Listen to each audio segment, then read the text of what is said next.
Welcome to another episode of In the Know. I am here at Pelican Hill Resort in Newport Beach, and I'm really excited to be interviewing Scott Duffy. He has been featured on Inc. magazine, Entrepreneur magazine, and has a current partnership with Microsoft. We're going to be talking about the top 3 things that you can do to develop your skills and become a mega producer, and how he sold his last company to Richard Branson and the Virgin Group. You don't want to miss this.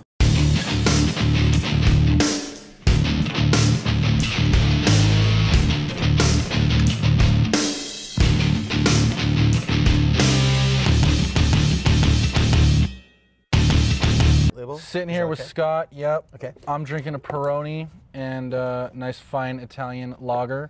And Scott's got his what's up with this? triple macchiato latte. You get the beer, I get the coffee. Okay, all right. No, we're cool. We're cool though, yeah. So you're always working on a lot of really cool projects, which I think is awesome. I think it's inspiring for the people that are watching you on your journey. You started a company and sold it to Virgin and Richard Branson. Yeah. So tell me about that, because that as an entrepreneur is like one of the coolest things I've ever heard. I started a business that was like Expedia, but for private jets.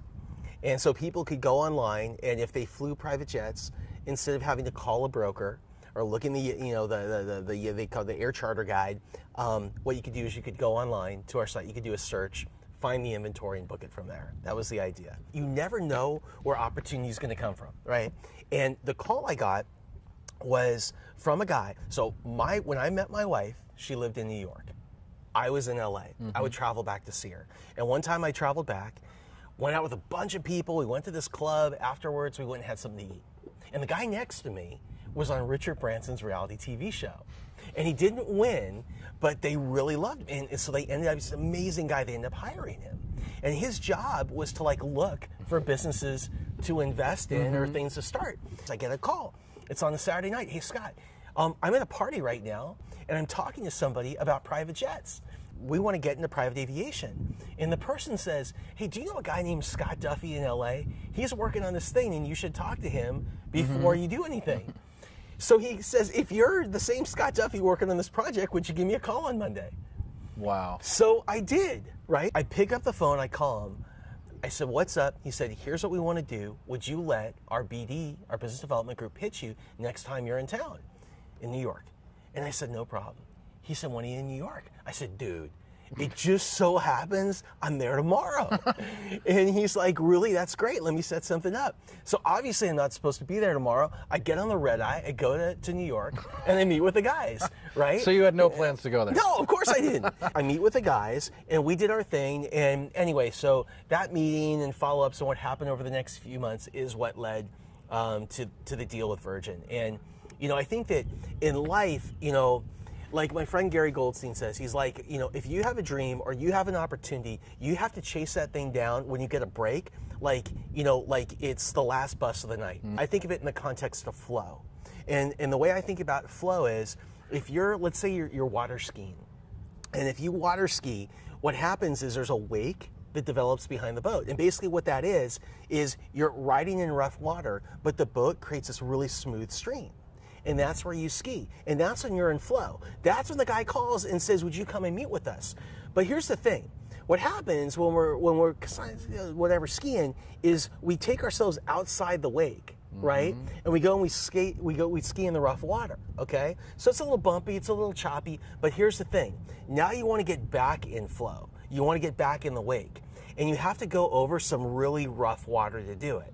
So it always happens. That's where most people fall, right? So I think that when we're in flow, when we have the opportunity, we have to hit that thing so hard, stay in flow, make shit happen. You know what's really cool about being in the real estate business is that if you just show up, you're 90% ahead of everybody else out there. That's the person in this business that absolutely crushes it. Yeah, they're winning every day because they show up and they do the work. And to your point, real estate has kind of a chronic reputation of showing up late, not returning phone calls, and it's just like those are the fundamentals. And if you just show up every day and you can at least do the fundamentals, you can at least get yourself 90% there. Yeah. Right. Yeah. And by the way, you're lapping everybody that's just hanging out on the couch. Oh yeah, yeah, for sure. They're sitting at home watching the Today Show, and you're already in there making phone calls. Like, you're gonna win. Like, right now, what are you most excited about? Like, what's the exciting project that's kind of like driving you? I think the most exciting thing is our show, Business and Burgers, because it's also so much fun. You know, it's Business and Burgers is a search for the best burger in America, and we say a side of tasty business advice. And basically what we do is we go to one new city every month, and we hit the best restaurants and brew houses and pubs. And while we're there, we interview the top local peeps about the lessons that they've learned in business. What's really awesome about the show is you start to notice patterns when you interview top performers. I think that the number one pattern, the number one thing that I've seen that's been consistent across like all these amazing people that we've talked to is this incredible passion for learning, right? That's what it is. Like, the single most that connects everybody is this passion for learning. Today, change is exponential, and things move so quick. Here's an interesting fact. 100 years ago, so in 1917, the average male in the U.S. lived to be 49 years old. That's it. That's it. 49. I'm 47. I mean, that's creeping up on death's door then. Well, no. So here's the thing. 100 years ago, being awesome at one thing, that may have been enough. That thing that you went to 5 years ago, like the thing that you were best at, your silver bullet, like the thing that always worked, your superhero power, that thing 5 years ago, that is your baggage today. And so this idea, this passion for learning and staying on top of things to keep a step ahead, I think that's what's really important, and it's the number one pattern that I think I found in our guests. So it's just the pursuit of always getting better, always improving, always thinking, growing, challenging yourself, putting yourself in uncomfortable new situations. Yeah, and I think, so I have a book called Launch, and it's all about launching new businesses and products and services. And the most common question that people ask me that have read the book is, what do I do next? What happens now? I put all of my energy into getting my new business, right? Or my new whatever it is off the ground. Now what? I think about, how do we create breakthroughs? To me, innovation is a hard word. Breakthrough is something that's kind of magical.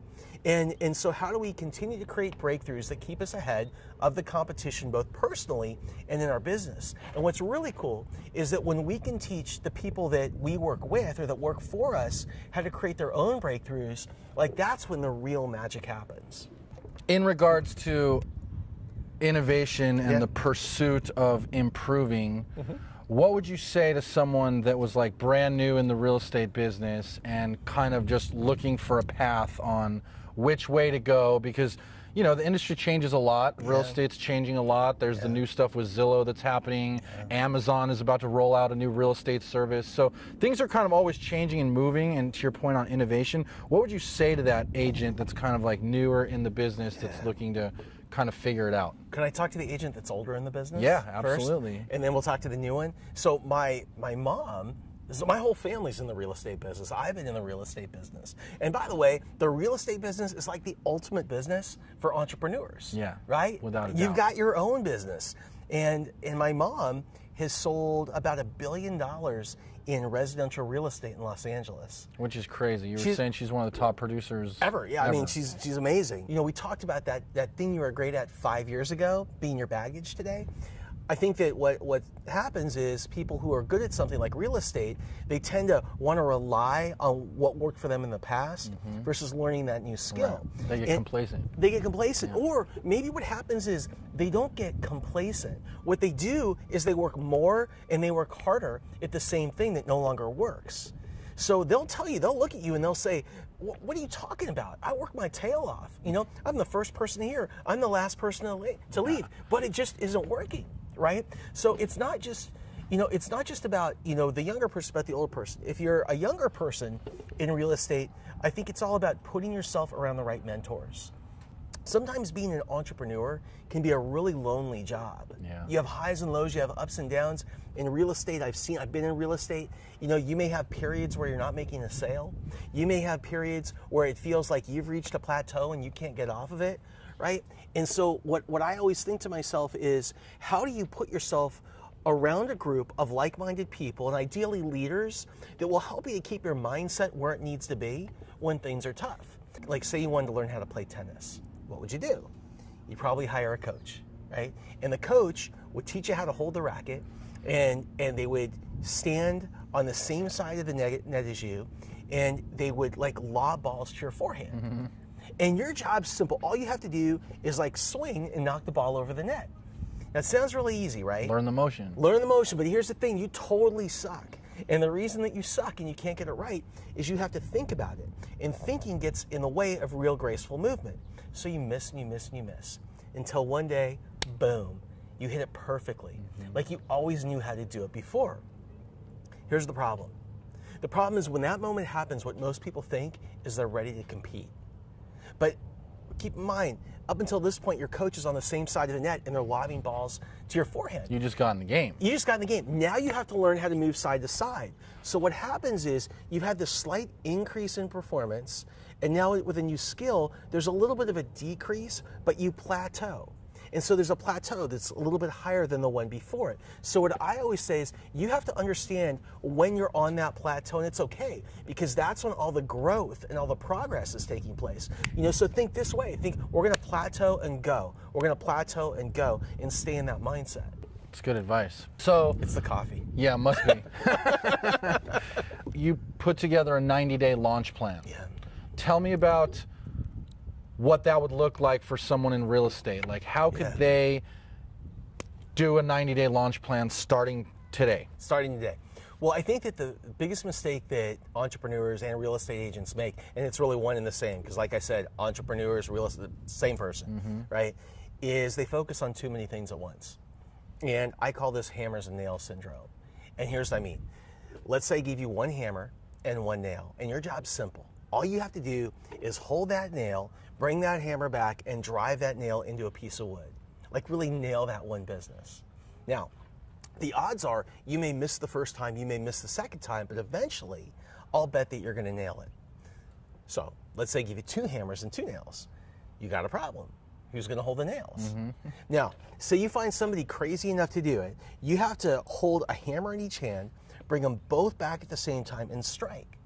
And the odds are you're going to miss the first time, the second, the third time. You may never get it right. Let's say give you 10 hammers and 10 nails. You get the points. Don't focus on everything. Focus on one thing. Really nail that one thing and then move on to the next. And if what you need to help with understanding is what is that next thing, like that's where Big Block comes in. You know, look to your coaches and look to your mentors, and they'll help guide you along the way.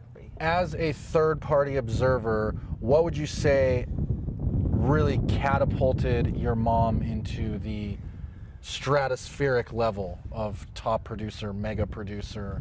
How did that happen for her? Well, I think it's a few things. I think one is my mom developed a very high-end clientele, and she was incredibly discreet, and that was number one. In a city, in an industry where everyone talks, she never did, right? That's number one, and so she built trust. That's number one. Number two is my mom really paid attention to the details. My mom is a phenomenal negotiator, and she's not afraid to walk away. And I think that that's probably one of the greatest things I ever saw with my mom is my mom would walk away from stuff, and I'd be like, "You're like, what are you doing? You're crazy." And she'd laugh, and she'd be like, "They're gonna come back, you know. And if they don't come back, you know, it wasn't my." So my mom was very good at that. This is probably first on the list. Is my mom is great at mindset, and I think that in the real estate industry, like we were talking about earlier, we have highs and lows, we have ups and downs. I can remember from my own personal experience, you have a property that goes into escrow, and those next 30, 60, 90, however many days, that pit in my stomach or I'm not even sure what that feeling is, right? And there's a Yiddish word, spilkies, and it means those nervous knots in your stomach about, is this gonna close or is it not gonna close? The anxiety, the stress. The anxiety, the stress frickin' sucks, right?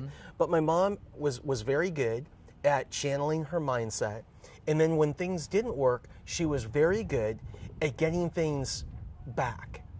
So that's really cool that you had that kind of sideline perspective on kind of watching her career. Yeah. And I just want to take what I think I heard you say and surmise it in the devil's in the details. Yeah. Right? She always looked out for her clients and always made sure. I mean, there's nothing better that you can do for your clients than literally put yourself in their shoes and act like you were the one buying or selling the home. And that's when you're really going to catch those little things. You're going to notice the little details, the things that maybe don't look right. And then number 2 was the negotiating skills, right? One of the best things you can always do is not be attached to the outcome and not be afraid to walk away, right? If you're not attached to the outcome, if you're not in there like begging for the deal, people can sense that. And if you're not attached and you're not worried about walking away, then that just gives you an upper hand at the negotiating table. The last thing I heard, which I really like and I think is critically important, and I think a lot of people underestimate, is just the mindset of what it takes in real estate and managing those ups and downs. And is there a process that you go through when you're feeling down or you've had a bad day or deals are not going your way that you kind of implement to get yourself back on the right track? Yeah. So what I do is I actually have a list of questions, and I keep a list of 2 or 3 questions, and I'm almost 50 years old and I still keep questions on my mirror, you know, in my bathroom. And what they are is they're questions, like they're just a reminder. And so what happens is the more you say those questions, the more you practice those questions, it becomes your automatic response.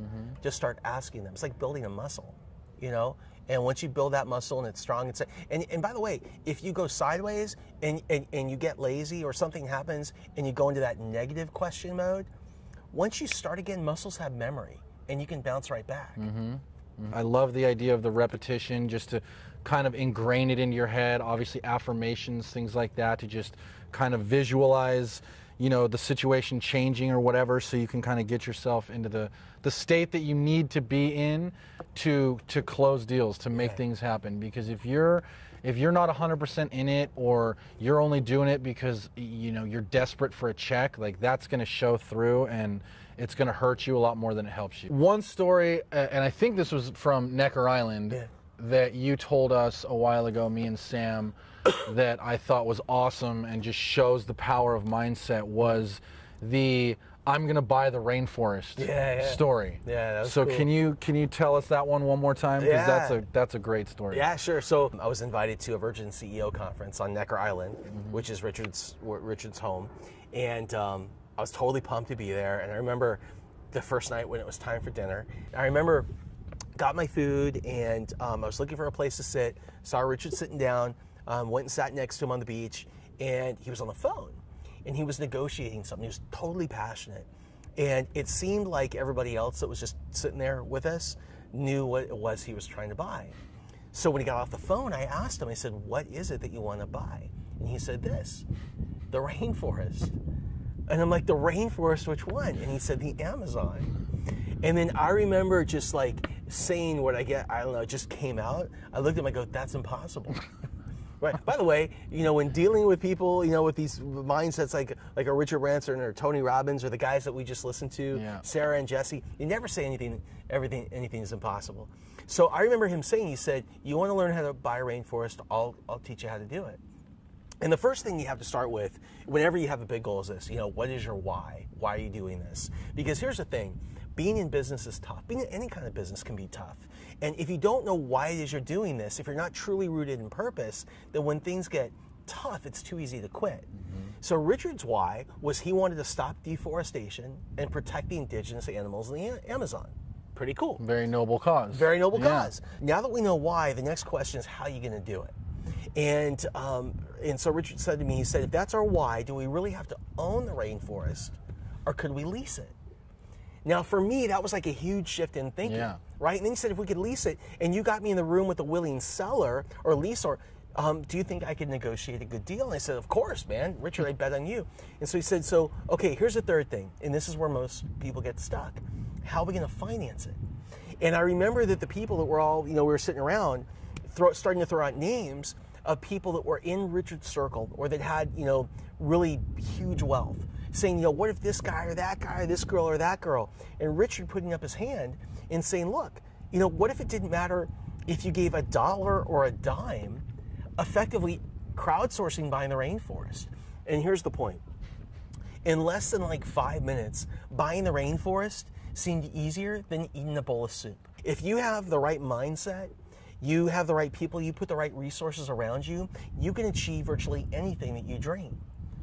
But then the question is this: how do you start? And it's with one hammer and one nail. Yep. When you're in real estate, it's picking that one thing, getting good at that one thing, and then moving on to the next. To have that sort of vision and to be thinking that big must have been like an incredible experience to see for you live, firsthand like that. It's really important for all of us, if we have big goals, to surround ourselves not only with people that have big vision, but people that are able to execute a big vision.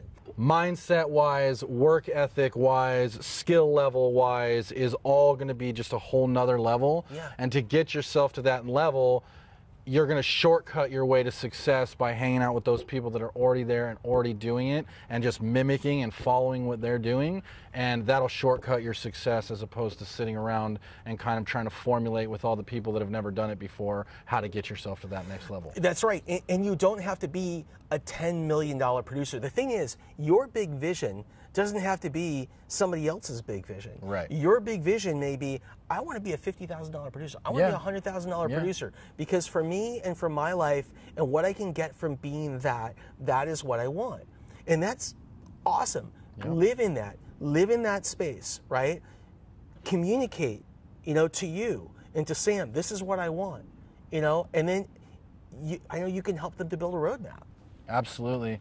And then just show up, follow the roadmap, network up, work on your skills, try to, immerse yourself in the details and really go above and beyond for your clients and really focus on developing that mindset to where you really believe that you can go out there and buy the rainforest, and I promise you'll be unstoppable. Thanks a lot, Scott. Really appreciate you coming out today. Cheers. Enjoy that coffee. And now you're in the know.